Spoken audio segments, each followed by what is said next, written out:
7:34. She succeeded by saying what everyone else was thinking, and it made her a star. Like her? Yeah. Hate her? It didn't matter. She just wanted you talking.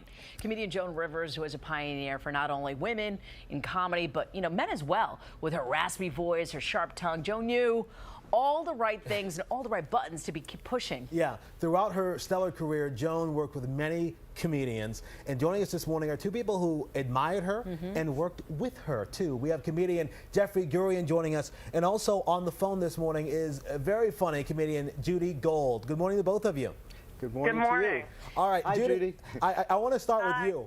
Good morning. I want to actually read a tweet. Yeah. Or actually a statement from Lisa Lampanelli. And I want you to respond to this because she said, without Joan Rivers' groundbreaking comedy, none of the female comedians out here today, myself included, would be where we are. She broke new ground. She was fearless, absolutely the hardest working woman in show business. Do you agree with that? Does that sound right to you, Judy? I absolutely agree with that, and I don't think she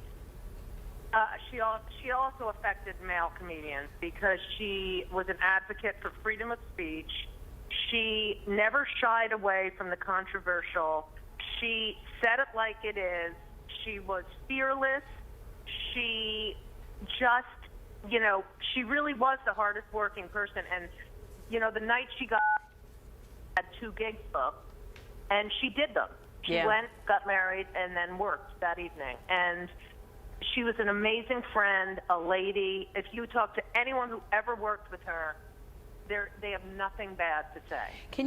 Judy, you talked about her, a friend, and you and Jeff know her as friends. Tell me what she was like behind the scenes when you just would have like maybe a drink with her or dinner with her. What was she like? What were those moments that you remember and hold dearly? Well, for me, she was always a part of my life because I watched her since I could watch television. Yeah. And I would often say to her, Joan, you have no idea. Do you have any clue what you did for us? And oh, baloney. Oh, just you're funny. You're funny. Just keep. Make sure you produce everything yourself and keep all the money. Like she feels with the admiration and love. But she helped me in so many ways. When my first son was born, said, I come home late from a gig, 1 in the morning, and he wakes up. And I feel like I'm screwing up his sleep. He's tired in the morning. Yeah. He has a snack. He eats late with me. And she said, who cares? So he's tired. You know what? It doesn't matter. It doesn't matter what time it is when you spend time with your kids. It matters that you spend time with your kids. And I love that. And she just always said the right thing. And I have to say, a lot of people say that they credit her with why they became stand-ups. Yeah. But I have to tell you, for me personally, she is the reason I never, ever, ever quit. Wow. That's a good point. I mean, she was not a quitter. Yeah. Jeffrey, go ahead. Give us your memories of her this morning. Joan was one of the most gracious people that I've ever met. She's so kind and caring. The last time I saw her, I got to write for her in the 90s as a result of her seeing me at a Friars roast. I wrote material, and her manager called and asked if I would meet with her to write for her. And it was such an exciting thing, and our paths crossed over the years. I wrote for her for quite a while, but I saw her last on June 30th. She came up to Sirius XM, where I'm a regular on the show with Ron and Fez, and she was there for an interview, and she was talking about her new book, Diary of a Mad Diva. Yeah.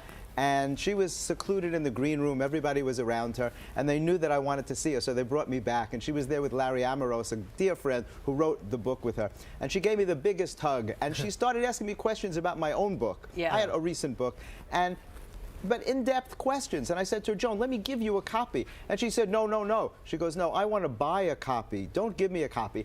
She goes, I want to support you and the book. That's the kind of gracious person she was. And her assistant took a picture of my book so that she could go out and order it. I want to ask you about the process of writing with Joan Rivers. I mean, a legend. What was it like to write with her? What was that process like? Well, it was so fun, first of all. We used to, she lived near me, so I would bring stuff to her house, and I would drive with her, and we would be doing jokes in the car, and we would be rehearsing in her apartment, and it was one of the most fun times that I ever had, because she is so unlike her stage persona. Yeah. I can't tell you how gracious and kind a person and how supportive she was. In the 90s, she sent me this picture as a thank you, and she wrote on it, I guess I'm supposed to hold it this just way? right there, right Hold there. that way, That's yeah. perfect. And I'll she get it. wrote it to Jeff, you're so talented, good luck, Joan Rivers. You know what that meant to me as a young writer at the time? I was so in awe of her.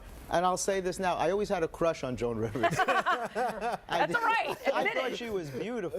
Yeah. And still, Joan Rivers was hip. She Yeah. may have been 81 years old, but she was so hip and Are you so kidding? relevant.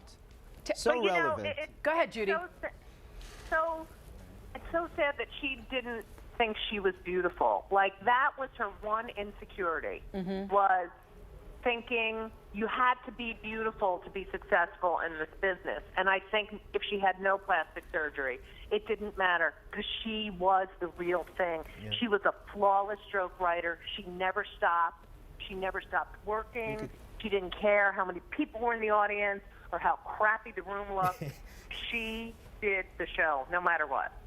She was beautiful. I see, even in this picture I of her know. from years ago, I always thought she was beautiful, and so did many people. And she had style. She had flair. Oh, style. She was a flair. lady. At the Just for Laughs festival not this past summer, but the one before, she hosted a gala, and she wore a feathered outfit, like a cape, like so regal, like a queen. Yeah. And she was just surrounded by people who loved her all the time. And you know what? Yeah. She's been on the show so many times, and both of you are right. She's a lady. She's a class Yeah. act. She was unstoppable. So much so. She redefined and defined and then redefined again till her last dying day. Really, Yeah. seriously.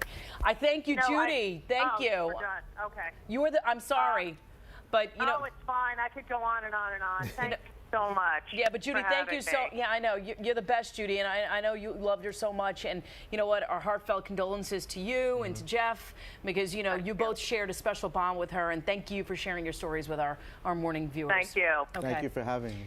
Yeah, time right now, 7:42.